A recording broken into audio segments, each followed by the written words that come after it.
how to check BDR mic if it is in good working condition that we can hear very well in the BDR. So first, this BDR GRC JCY 100 BDR. So go to check. Then after that one, if you can see the audio, just click the audio. Then after that one, we will test radio space. For example, like this one. Then after that one, record. Then we will go now to the radio space. Then we will see. We will make some noise there. So if you can see, this is the mic for radio room. So test. This is radio room. So after that one, we can stop. Then we will play.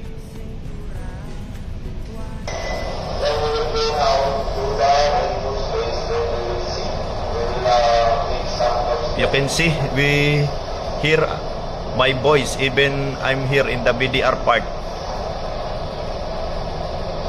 So if you can see, this is the mic for radio room. So test, this is radio room. So that's it, how to test. Then we will put good. For example, we need to test to the another area. For example, in the BHF. For example, like this one, BHF Bridge Console Center. So we just record. Then if you can see, this is the BHF. Then I will make test. This is test for BDR. This is test for BDR. Then stop. Then we will play.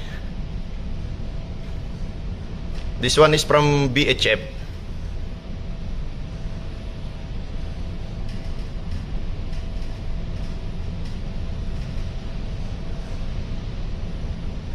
Make test.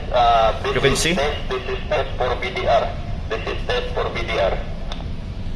So all is recorded in the BDR here on the bridge. So that's all how to test this mic for the BDR. So I hope it is helpful to you.